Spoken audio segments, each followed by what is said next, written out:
بسم اللہ الرحمن الرحیم۔ السلام علیکم۔ حمد خدا کے بعد درود حضرت محمد صلی اللہ علیہ وآلہ وسلم پر۔ ہمارا آج کا ٹاپک ہے، کیا حضرت یونس علیہ السلام سزا کے طور پر مچھلی کے پیٹ میں قید رہے؟ حضرت یونس علیہ السلام اور ان کی قوم پر الزام لگایا جاتا ہے کہ قوم یونس نافرمان تھی۔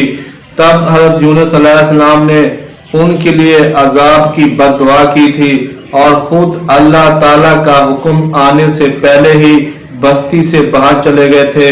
تب اللہ تعالیٰ نے حضرت یونس علیہ السلام کو سزا کے طور پر مچھلی کے پیٹ میں قید کر دیا تھا۔ یہ ہم مسلمانوں کا دعویٰ تب سچ ثابت ہوگا کہ جب قوم یونس نافرمان ہو۔ ساری کہانی، تفسیریں اور ترجمے اس بنیاد پر کیے گئے ہیں کہ قوم یونس نافرمان تھی۔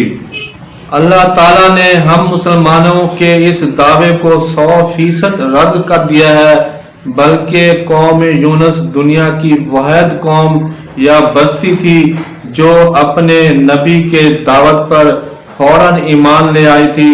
یعنی جب سے دنیا بنی ہے اور قیامت تک ایسی بستی نہ ہوئی جو ایمان لائے سوائے قوم یونس کے۔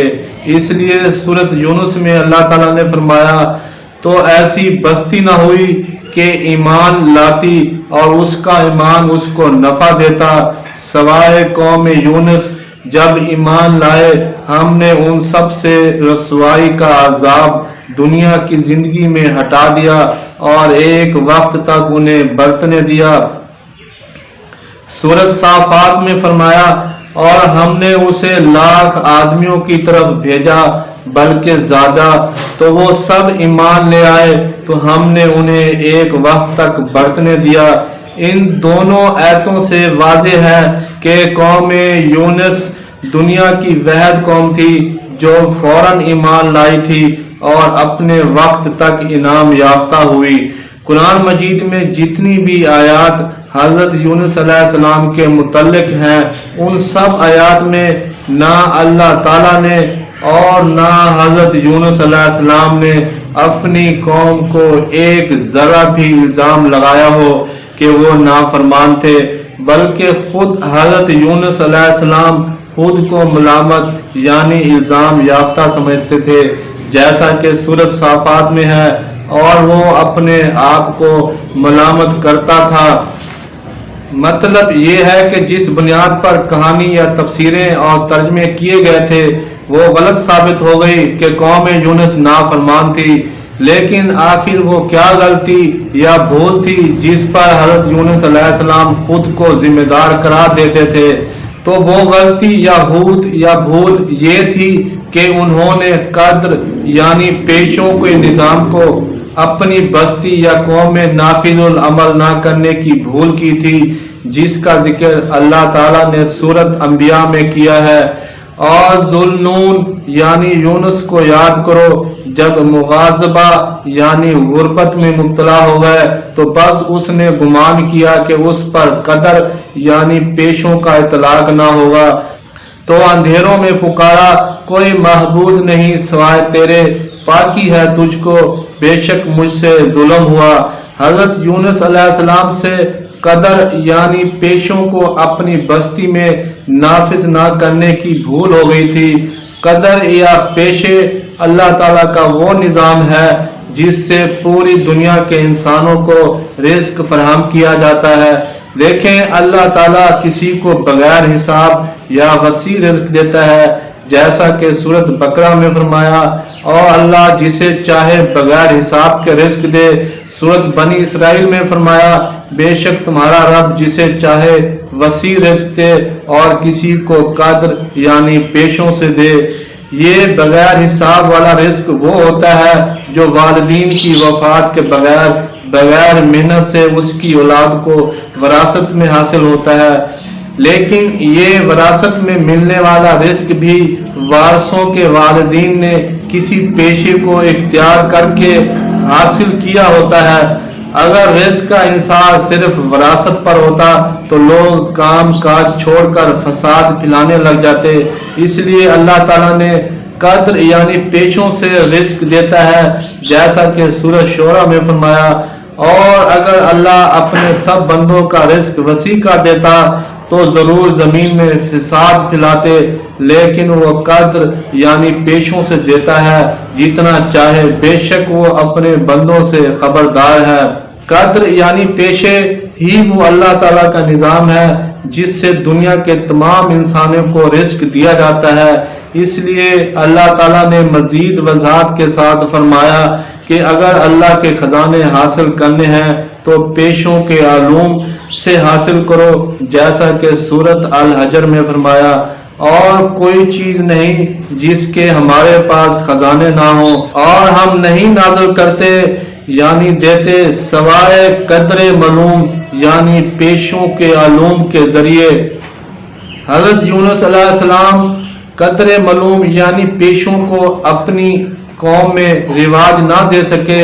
حضرت یونس علیہ السلام سے متعلق جتنی بھی آیات ہیں ان کو پڑھ کر ایسا محسوس ہوتا ہے کہ حضرت یونس علیہ السلام کی قوم کسی دریا کے کنارے آباد تھی اور وہ سب مچھلیوں کے کاروبار پر زیادہ انحصار کرتے تھے۔ حضرت یونس علیہ السلام اور ان کی قوم کو بھوت یعنی دھوکہ یا بھول ہو گئی تھی کہ وہ صرف مچھلیوں کے کاروبار ہی کو سلجھاتے رہتے تھے، اور صرف مچھلیوں کے کاروبار میں ہی حصے یا روزیاں تقسیم ہوتی تھیں، اور ایک ہی کام کی وجہ سے غربت عام ہو گئی تھی۔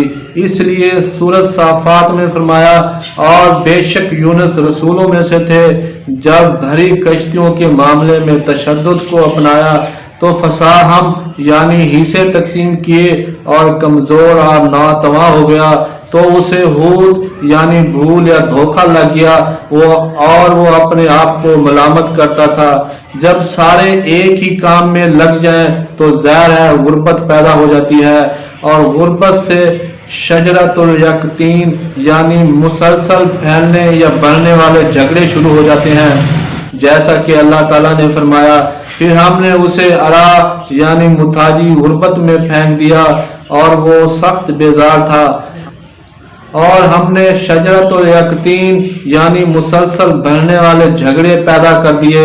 حضرت یونس علیہ السلام نے جب اپنے رب سے آوزاری کی اور اللہ سے مدد مانگی اور مسائل متاجی و غربت اور جھگڑوں کا حل پوچھا، تب اللہ تعالیٰ نے اپنی رحمت کی بارش کی اور انہیں بتایا کہ آپ نے قدر یعنی پیشوں کو چھوڑ دیا ہے۔ اور ذوالنون یعنی یونس کو یاد کرو، جب ارا یعنی غربت و محتاجی میں مبتلا ہوا تو بعض اس نے گمان کیا کہ اس پر قدر یعنی پیشوں کا اطلاق نہ ہوگا، تو اندھیروں میں پکارا، کوئی معبود نہیں سوائے تیرے، پاکی ہے تجھ کو، بے شک مجھ سے ظلم ہوا۔ تو ہم نے اس کی پکار سن لی اور اسے غم سے نجات دی، کیونکہ حضرت یونس علیہ السلام اللہ تعالیٰ کی تسبیح یعنی قوانین اختیار کرنے والے تھے، اس لیے انہوں نے قدر کے قوانین اختیار کر لیا، ورنہ وہ ہمیشہ ہود یعنی بھول میں رہتے اور مچھلیوں کا کاروبار ہی کرتے رہتے، جیسا کہ سورہ صافات میں فرمایا۔ تو اسے ہود یعنی بھول نے نگل لیا، وہ اپنے آپ کو ملامت کرتا تھا۔ تو اگر وہ تسبیح یعنی قوانین اختیار کرنے والا نہ ہوتا تو ضرور قیامت تک ہود یعنی بھول کے پیٹ یعنی شبے میں رہتا۔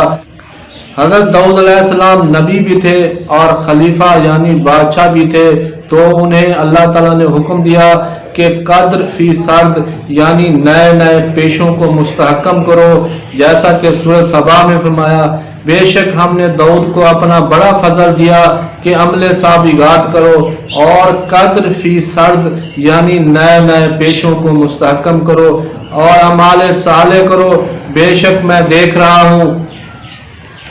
حضرت سلیمان علیہ السلام حکمران بھی تھے، انہیں بھی حکم ہوا کہ وہ قدوری راسیات یعنی پیشوں کو مستحکم کریں۔